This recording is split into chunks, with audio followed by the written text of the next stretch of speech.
Oversight Committee will come to order. Tonight we're taking up, we're going to resume the discussion of the Economic Development Plan and how we as a City Council want to put our stamp on that. If there could be a motion to take it off the table. Made and seconded. All those in favor? 1, 2, 3. So, just to recap quickly, last week we kind of went over some of the highlights of the plan, and our goal really today is to talk a little bit more about some of the possible action points, and then I'm going to solicit input today if councilors want to do it. Otherwise, over the next couple of weeks, I will have councilors send to Karen their ideas for the preamble to this economic development plan. If you recall, rather than try and have us comment on this, line by line on this, what is it, Tim, 300-400 page report, I thought that if we as a city council could agree on a vision, we could then at least put our stamp onto this plan and let developers and businesses know what it is we are trying to build economically here in the city. So it'll be critical to have councilors weigh in, and I'll do my best with the committee to craft a document that sums up those thoughts and ideas. With that, Tim, I'm going to turn it over to you, and you can start tonight's presentation. Great. Thank you, Mr. Chairman, and through you to the body. Just a couple housekeeping items. At the last meeting, there was a couple questions proposed. I said that I would research and follow up with you. First, there was a question about a definition of the downtown, and that is defined within the report as a 5-minute walk to the Main Street corridor. Another question that was proposed was there any information on building space, land development for higher education? There's nothing specifically mentioned in the report in terms of identifying parcels. There's been always broad and abstract talk about one building here in the city for possible redevelopment for higher education. There was no designated parcels by any means or buildings, but what was referenced and what should be referred to over and over again is the lack of what we call middle skilled jobs here in the Commonwealth, and in particular here in Marlborough, which basically means that there's a labor gap in terms of the workforce. And if we don't address that by providing the proper type of higher education, it's only going to exacerbate the problem and lead to businesses not being able to find the right type of labor. And so with that being said, that was the only real points highlighted in the report addressing higher education. There was one last question addressed, and it was relative to a statistic in terms of persons under the age of 35. And I'm still researching that. I will get that statistic as soon as I track it down. But nonetheless, I just wanted to make sure that the committee did know that I am working on those issues. Not to rehash what we discussed at the last meeting, but essentially what we did was we provided a comprehensive overview of the master plan, the new Marlborough economy, highlighting all the major points. And what we were thinking this evening would be appropriate is taking the second step, which is actually addressing key action items that this city should consider if you want to enhance your assessed value and stabilize your residential tax rate. And Mr. Chairman, through you, what we thought might be best is a PowerPoint presentation to explain that the chair of MEDC is going to actually outline, and I'm going to assist him with that. So with that being said, we'd love to have Mr. Bergeron join us. I'm going to go up quick.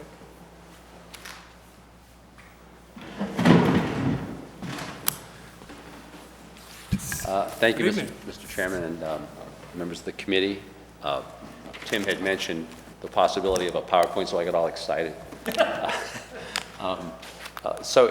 And I think while there are many different aspects of the economic development master plan, the piece which I tend to kind of just know the best is kind of the zoning related and the land use related piece. So Tim had asked me to kind of talk to some of those points, which I thought were just the nice part about those points. So they are best illustrated by pictures, as opposed to, I mean, I can talk about some of the issues involved, but the pictures I think are really the important thing. And this is 10 minutes, no longer than 10 minutes. Next slide. So as you know, and as we've always taken as our premise as far as the Economic Development Master Plan, the goal of the exercise is to maintain a stable residential tax rate by growing the non-residential tax base. And we realize that the major engine in doing that is going to be our offices. That the campus is, I think, the most valuable piece of property by assessed value in the city. We need more of those. We need them full. As it happens, the campus is full right now. I think it's at 97% occupancy, and we need more of them. And the way that we tried to find out how to do that this past year, next slide, was by going and talking to a bunch of people. You've already heard that report. The mayor went out, and Tim Cummings and I and a number of people went out to a bunch of companies and talked to companies about what it was. These are all Marlboro companies now, and asked, so what would it take to keep you growing here? Why would you want to be here? Next slide. Well, they gave us a whole set of different individual items that needed to be dealt with, and like they said, well, we really need walking trails. We really need, in some areas of the city, we need better connectivity. We need better and faster high-speed internet access. But what the theme that kept coming in over and over again was, we need restaurants, we need amenities, we need things that can cause us to be able to attract these young employees. These are professionals, these are engineers or scientists, many of them making upwards of $70,000 to $70,000 to $100,000 a year. I think when we talked to the Quest people, the Quest had said that their median income was something like $80,000. These are substantial pay, but they're trying to draw these employees typically from more urbanized areas. So that was a theme that we really took away from this. So one of the things was that ideally these folks wanted to be living in housing that was possibly close to work, and I think you've talked about this to some extent. But they also wanted to be living in a place which was vibrant, had an urban feel to it, and we're going to talk about that a little bit more. So in terms of next steps, or in terms of where to go from here, well, you folks are already going there.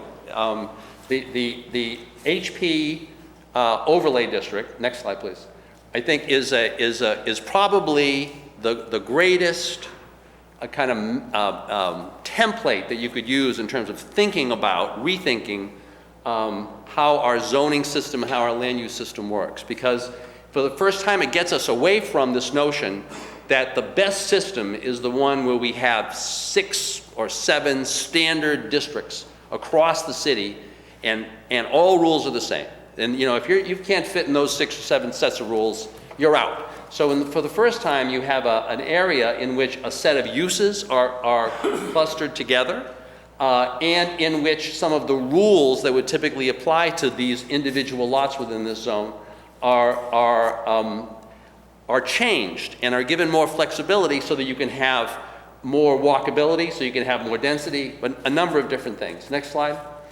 And the interesting thing, and one of the things, by the way, that you did there is that you allowed another hotel, and one of the things that we've come to learn, and we'd be glad to give you the analysis on this, is that perhaps next to a casino, right, the most valuable asset that you can have in the city in terms of tax generation is a hotel, right, by square foot, in terms of the amount generated through the assessed value and the amount generated through the rooms tax. That's the most valuable thing that we can have. So once again, we located another one of those. But in terms of that kind of model of what that overlay district did for you, and this notion of dealing with that to try to meet the need of these younger people, these younger employees, for a kind of vibrant place to live and walk around and shop and go out for a beer and have a bite to eat. The natural place, next slide, is actually downtown. What was interesting, and I know you heard it from the developers who were talking about the overlay district, was that this is the great hidden resource of Marlboro, is that we have this wonderful downtown so close to all these jobs. That restaurant is about 3 miles away from the campus, right? It's a long bike ride away from a lot of the jobs that actually exist here in Marlboro. Now what's interesting, so we need more of them. We need more of those restaurants. Next slide. And we need more of those kinds of buildings. We need more mixed-use buildings where there are restaurants and other things on the first floor and residential on the upper floors. Now, the problem here is that there is one zone that we have called the business zone. And that business zone, this was done the old style way, was done as a long, long strip zone. And it starts at the North Row border, and it ends at the Sudbury border, and it runs right along Route 20. Now, and it assumes, and all of the rules in the business zone are exactly the same. So the rules as to this building are the same as the rules that are applied on Route 20 West or on Route 20 East. And as a result of that, this building is completely in non-compliance with the existing zoning. It doesn't meet the setback requirement, the height requirement, the green space requirement, the parking requirement, and the use isn't allowed.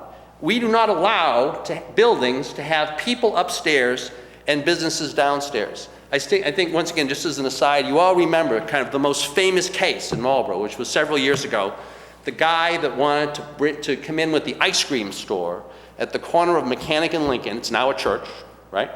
And put an ice cream store downstairs and live upstairs.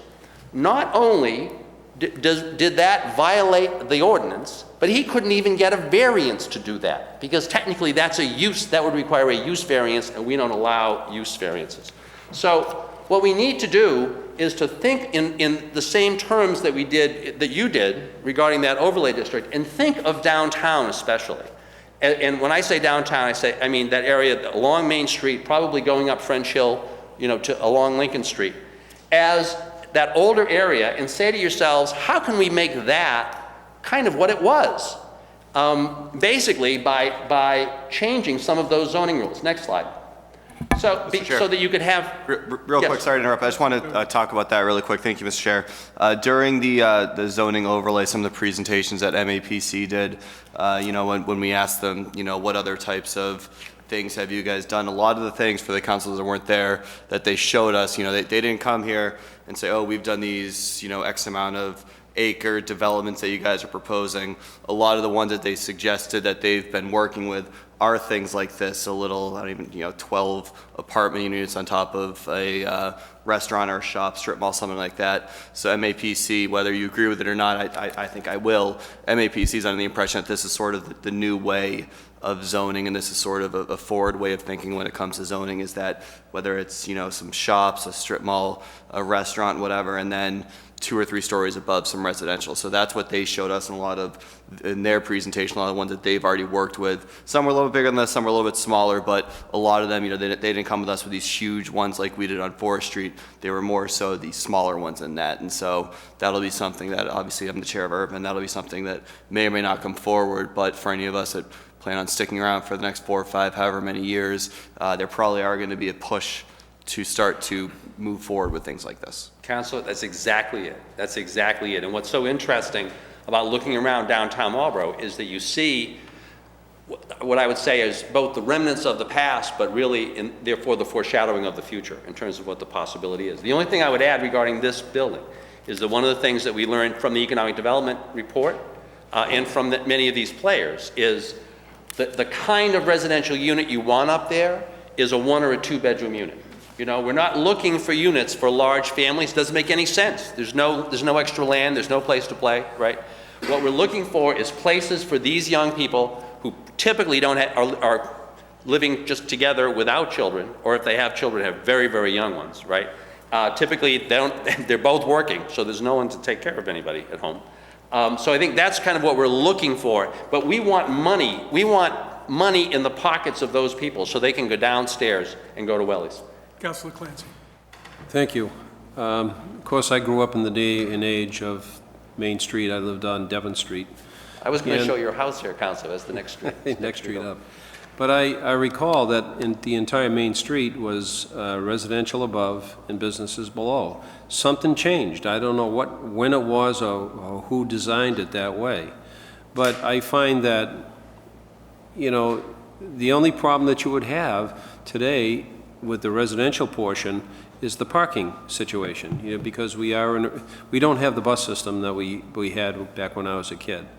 And my feeling is that I'd like to see it go back to what it was, because there was more an investment in the downtown. I look across the street and I take a look at Peter DeRora's Pete's on the Main, what he has done with that building. That's coming. You know, and I'm telling you, you know, what he has done is a credit to the Main Street. We must do things like this. You know, we got to go back to some of the old ways, because they weren't wrong. You know, and what we have to do is that we have to energize the downtown district with people that live there, because they spend money there. They need to have money. There needs to be money in people's pockets. The best user of Wellies is the person who's walking to Wellies, right? But we don't even have to find a parking space because he lives upstairs, and now he's walking down to Wellies. Maybe we're going to take care of his friends who are coming to visit, because they're all going to Wellies. I right? thought you were talking about yourself there. I do not have a picture of my house in this.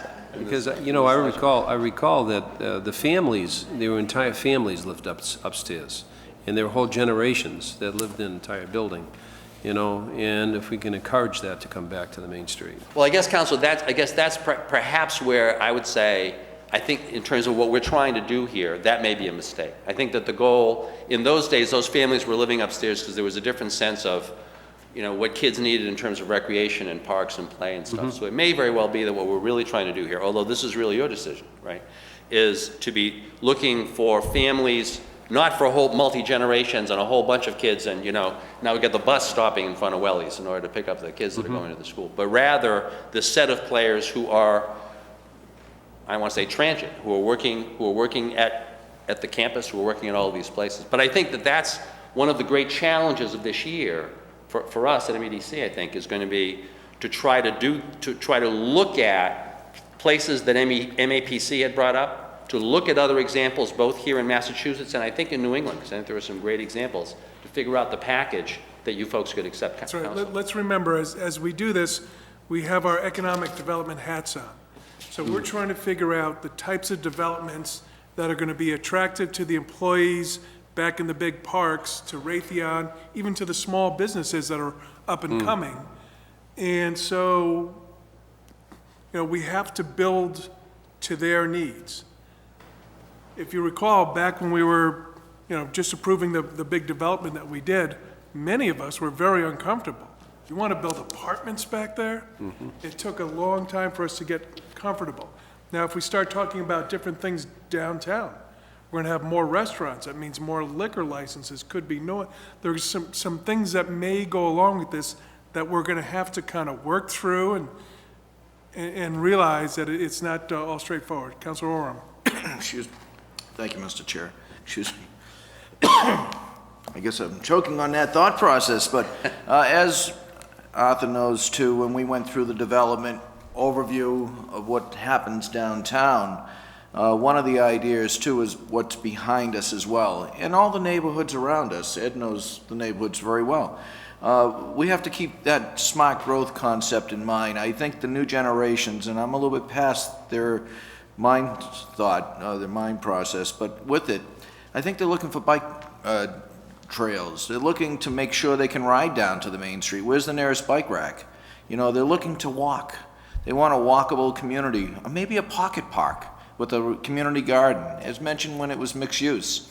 When we start looking at these, we have to make sure it's just not the restaurants. We have to make sure it's that outside recreation that they thrive for, because they're in a unit and they want to get out. And just for an example too, a good part of this is keeping the Main Street generating new business. I was fortunate to use Marlboro's Main Street this past Saturday night. I went out looking for a sub for my children, a submarine sandwich as we call them, and the House of Pizza was open.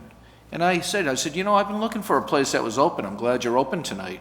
He said, oh, I live right upstairs. It makes it easy. So again, there's some benefits to all this, but the main thought process too is walkable. Bicycle racks, bicycle trails, you know, make maybe a side of the road for bicycles only, things like that. As we move along, what are we going to do behind us? Maybe the old post office. Arthur and you and I talked about that a while back. Maybe that could be a great place for a park. Who knows? But just as it all molds together, I think it will be a great process for the city. And I think, Council, that the point is well taken, but I think that especially the notion that if we do this right, that we can connect this. This is a very short distance to thousands of jobs by bike, right? This is less than 3 miles by bike, right? I remember, because I timed it, just to see. I mean, it's just over 2 miles from the campus to French Hill, right? So we could have a whole set of players who are living down here, who certainly have a car because they don't want to get, last weekend, you didn't want to be walking to, right? No bikes, right? But I think that for a lot of days can use their bike. I mean, this could fundamentally change, the way that this thing could look. But I think the main thing is for us all to be working together on this, on getting this real vision of what we want it to look like. And by the way, one other thing I'm going to mention here, which I think is crucial. More important, we want to get the uses right, but I think to me, the uses as of right should be a lot of times as of right. The key, though, is design. We do not need, I mean, we've got some really ugly buildings downtown, right? Most of them built on the sites where we tore down stuff, right? Most of the new buildings, right, are less than terrific, right? So I think we want to look for that kind of use. We want to look for multi-use. Next slide. We want to look for a variety of uses downtown. Now, they're not going to be retail uses. We don't want big retail uses downtown. Why? Because they need a bunch of cars and a bunch of parking, and it's not going to work. It's a different kind of downtown. Next slide. We need a lot of locals like that who shovel their own sidewalks. That's the famous Yazaway team right there, actually taking care of rocks on Sunday morning. Next slide.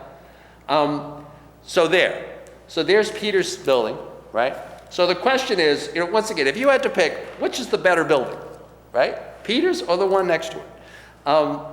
And above that building is kind of what's missing. Because what ended up happening over the last couple of decades is all we had with these one-story buildings with nobody at home upstairs, right? Which meant that everything had to close down. After closing hours, everything was just closed. So we need to be kind of looking for those opportunities. Next slide.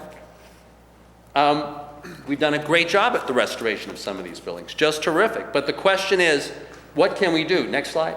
The question is, now we got lucky here, right? This building, there was no design review required here. This could have been just an ugly, square building, right? Fortunately, you had some folks that really wanted to be leaders in terms of the design of the downtown, and so you have a great building. So we even have, I think in many ways, some of the rules you could kind of imagine for how we want to design are right there, right? We want it to look like that, with brick and a lot of those kinds of feel. Next slide. Then there's that wonderful area that you were just pointing out, one of our great unutilized resources, that wonderful street, which I still can't figure out the name. Is that Weed Street? Is that all Weed Street on both sides of going all the way down, right? So what's interesting about that, it's always been thought of as everybody's back, kind of the backyard, right? But if there were entertainment there, if there were restaurants and other things there, it could go on pretty late, because there are very few people that live on that strip, and it's insulated from the existing neighborhoods by a significant amount, right? So we could really design for that. Next slide. We need to look at a couple of the buildings. In this great plan, this needs to be figured out. Certainly, we've talked about a lot of different things. We've talked about this as a possible school. We've talked about this as a high-tech incubator. There are a number of possibilities, but the question is, given what our goals here are, what is the best use of that building as it fits into those goals? Not kind of negatively, like what do we do next with the Walker building? Next slide. And key is figuring out the parking. We all know that a lot of these things founder on the parking. So we need to analyze what kinds of needs, the kinds of uses we're talking about are going to generate, and we have to make sure we have the parking for them. We have to answer the great question that I've been asking and hearing various answers to for the last 20 years, since Hogan was here. Can you put another deck on that building? I don't know. I keep wondering that, right? And if you can't, what would it take to be able to increase that parking? How do we figure out the right number of spaces for this whole area? Next slide. And how do we maintain the cultural treasures that are there? Those churches need to be used. They may in the future be used as churches or not, but they need to be used, and they need to be maintained. There needs to be a way to assure that the Baptist church, that icon of downtown, is maintained. Same thing with the Congregational Church and the IC. Those are and the bell. The Bell. These are crucial pieces of our downtown. Next. We've got some examples of things that have been very, very successful. Now remember, that building is nothing but 1 and 2 bedroom apartments, right? Which you folks, many of you folks here, were kind of brave enough to try because it was a big deal, and I think it's been a big success. So I think we do have some great models for here. But when we're thinking about this, we need to think about, next slide, once again in terms of design criteria. We want to walk in knowing the kinds of uses we want, but we also want to know, we don't want to dictate exactly what the facade looks like, but we want enough examples from other places that we can buy into them and give people some models of what we want down here. Next slide. So we want design guidelines that are clear. We need a reviewing body that's going to make it, that's going to be streamlined so that folks can basically say they know they can do their uses as of right as long as the design is right. I think that's the key. So often we get trapped doing a lot of permitting over use as opposed to dealing with design. Next slide. And those same concepts are being applied now on Route 20 East. The project that we have been working with the councilors and with some of the major stakeholders whose buildings are noted there for the last several months. Now, once again, when you're trying to remember the zoning of Route 20 East, so that whole corridor is exactly the same where those big boxes are and where the gas station is and everything in the apartments is the exact same as the current zoning on Main Street. That makes no sense. We need a zone that specifically deals with that area. And I think there are some ideas that are coming from the group that we hired in order to work with the stakeholders on that. Next slide. Something that's going to turn that from Route 20 East, and that's what it's always been called for as long as I can remember. It's just Route 20 East. What is that? It's kind of like a no man's land. To the Wayside District, to some place that is branded, that has a sense of place to it, and some place that isn't, next slide, that isn't defined by the road, by a big giant road, which is basically there, in my opinion, as a mistake. It's a mistake. It's a vestige from when Mass Department of Transportation thought that Route 20 was going to be this big connector between Worcester and Boston. It was going to be like the other Route 9, and it was going to be all 4 lanes. Well, guess what? It's not going to be 4 lanes in Sudbury ever, right?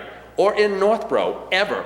We just have this piece where, and as one of the major stakeholders whose company owns a couple of the malls there said, he does it himself. He gets to the Sudbury border driving down Route 20, and he speeds up, right? Because it's the only piece of Route 20 where you can really speed up. And he just cranks through this area and blows down to past Farm Road. Until we resolve that, my own feeling is you can't resolve a lot of other things. But I think you can resolve that. If the political will is there, even though it's a Department of Transportation road, to resolve that and make that a road which is a promenade from which people want to stop and go slow and have the ability to cross, right? And live and shop and go to restaurants there, right? That can be a very viable location once you dealt with the road. Next slide. That's it. So thematically, I guess what I'm just suggesting to you, especially regarding the downtown, many of the suggestions that came out of the Economic Development Report for how to do it were the ones that came out of our trips to the companies regarding this is really necessary, that we can do a wonderful thing there, and I think you already have the tool in terms of looking at this as a separate district. Similarly with Route 20, what came out of the development report was that there were 2 possibilities. 1, a limited amount of new retail, and 2, some housing opportunities. One of the things that we learned on the west side, we should replicate on the east side. That is, if you're going to be putting housing down there, put it close to Raytheon, right? Raytheon is your great gem down there, employs almost 2,000 people, has room for another 1,000, right? We need those Raytheon to be feeling like that's where they want their growth to be, is right there, and that could help us. And we need to listen. We've learned so much through the MEDC by listening to these businesses, to the companies considering coming into our city. Raytheon keeps telling us there's nothing for our people to do down there. So let's give them something to do. So we have Councilor Landers. And that being the case, Mr. Chairman, I think what you just mentioned, Raytheon, I'm not even sure where any of those 2,000 people live and shop. But backing up a little bit, Quest right now, they're in Kendall Square, Cambridge. If you're familiar with Cambridge, you have Central Square, Kendall Square, and Harvard Square. Be interesting to see those 600 people that are moving out here, if someone could get down and interview them or get the feel of what do they do in their lunch hour? What do they do after work?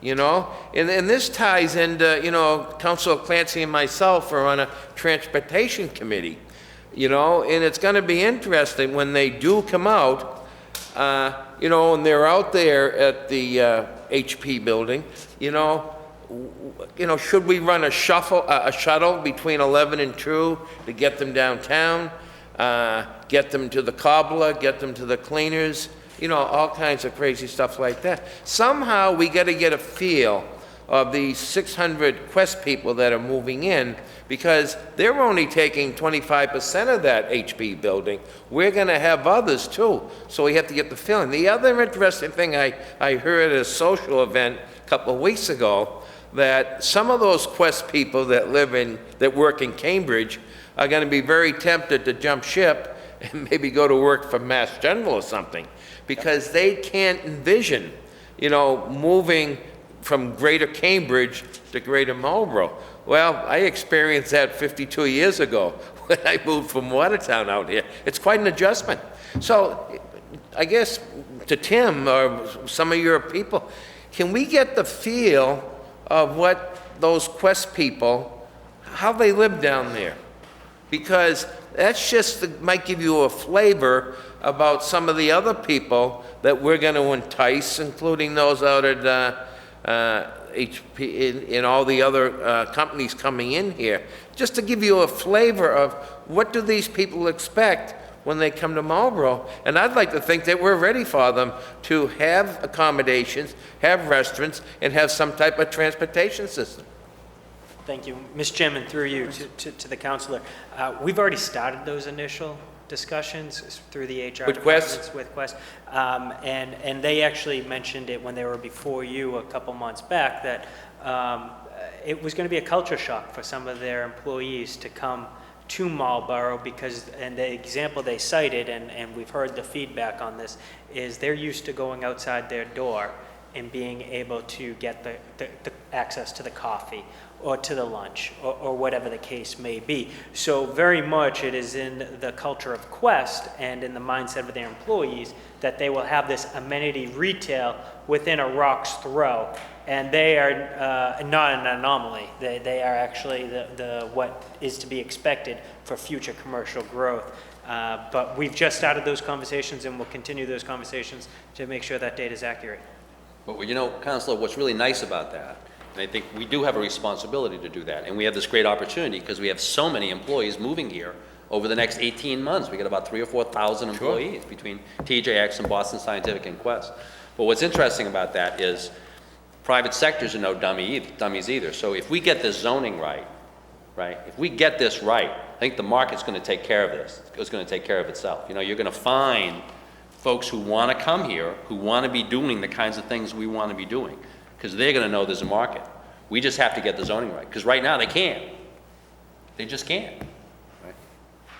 Thank you. So in the interest of time, we're going to kind of roll through here fairly quickly. So, Mr. Cummings, if you wanted to touch on some of the action items, at least briefly, we can go through that, and then I'll just very quickly go through the draft preamble, and then we'll call it a night.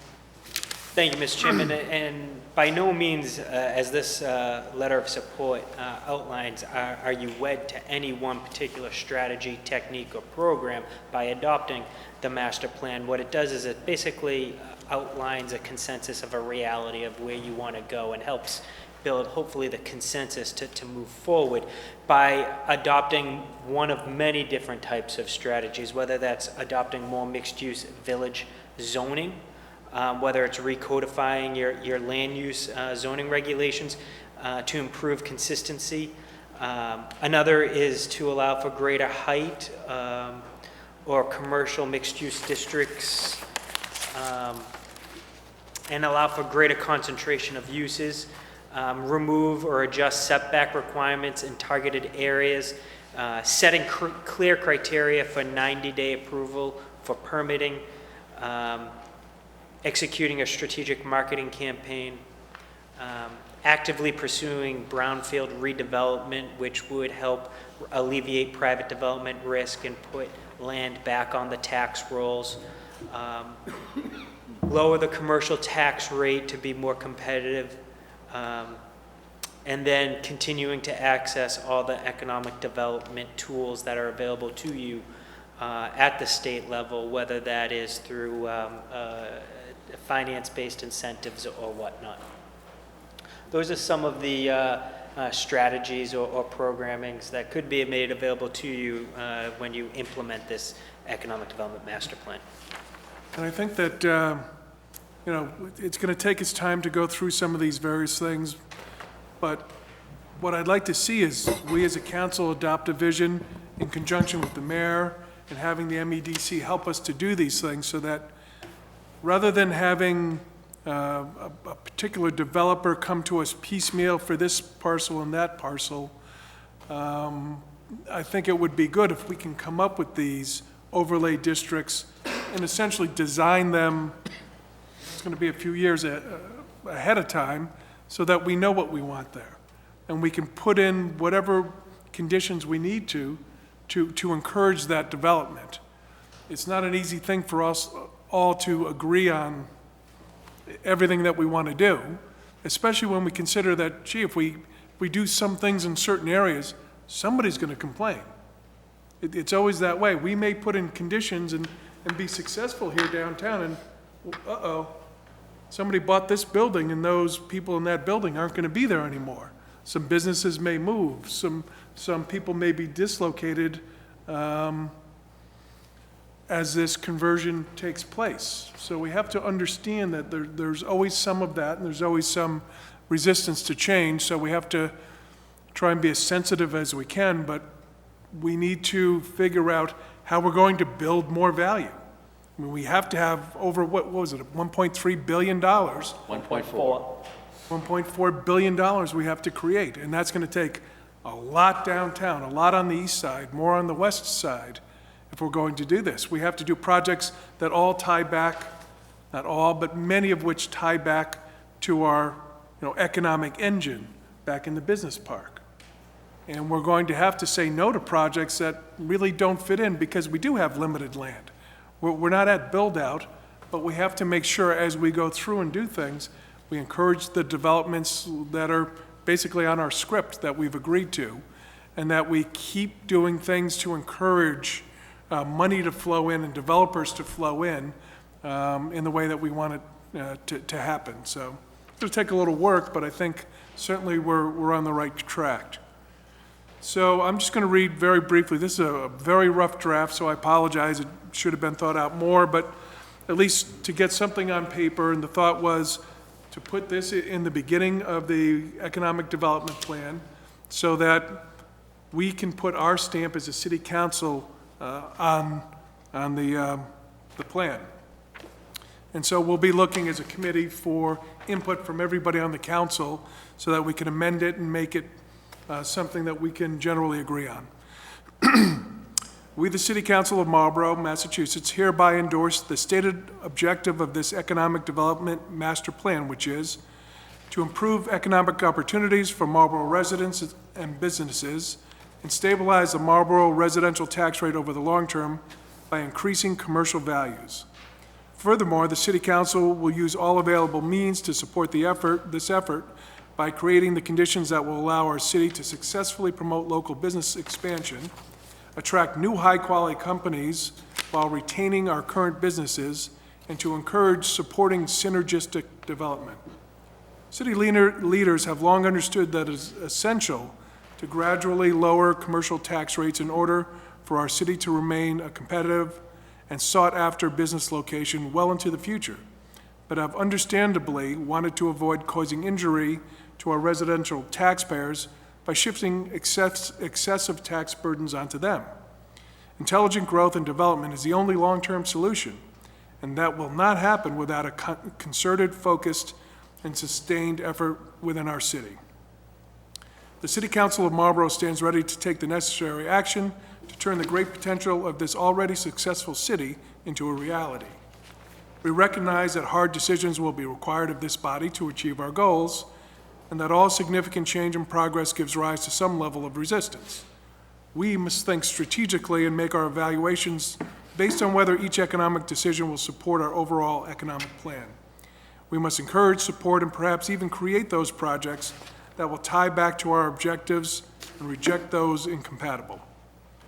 This economic development study, commissioned by the City of Marlborough and executed by the Marlborough Economic Development Corporation, is an in-depth analysis of our economic situation, which has allowed us to better understand our strengths and weaknesses by offering data-based assessments of the challenges and opportunities for reaching our economic objectives. Furthermore, this plan suggests various action steps which we as city leaders must evaluate based upon our shared vision for this city.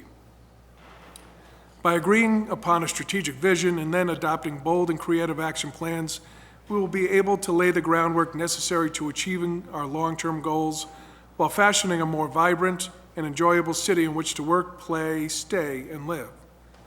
Through extensive outreach by the Marlborough Economic Development Corporation, we know that it is absolutely essential to do everything possible to help our businesses, large and small, to recruit and retain their most valuable resource, their employees.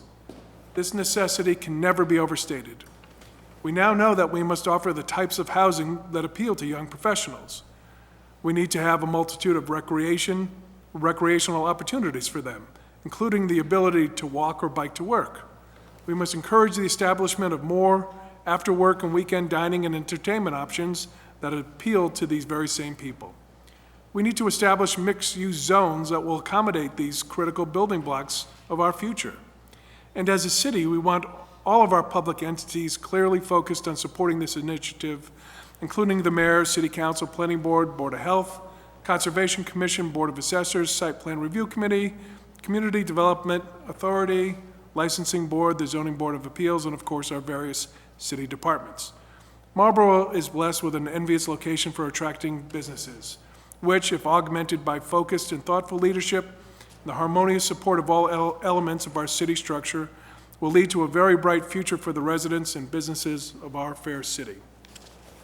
So as I say, it was a first crack at it, and we as a committee certainly want input from everyone. If you want to point anything out tonight, otherwise you can send emails to Karen and we will try and incorporate those into a document, and then at our next meeting, we can kind of punch through it and hopefully put something together. Anything to add, gentlemen? Mr. Chairman. Councilors, anything else to add? Councilor Oram. After the committee, I can wait. I don't know if someone from the committee has. No? I would just ask in the second to last paragraph that we get some input from the planning board and the others noted, especially the planning board and the site plan review committee, based on the fact that they deal with these on a regular basis, to make sure there's that interaction between the MEDC, planning board, and the tech review, site plan review, as well as the council. But you have us here, but I'd like to see what the other groups I mentioned, what their input would be before this preamble is approved. I will have Karen forward it to them for their input. Anything else? Thank you, Mr. Chairman, and through you to the councilor. I attend every site plan review meeting, so I will definitely add this to an agenda item to be addressed. Excellent, good suggestion. If there's nothing else, I would entertain a motion to table. Made and seconded, all those in favor? Is there a motion to adjourn? Made and seconded, all those in favor? We are adjourned at 7:18.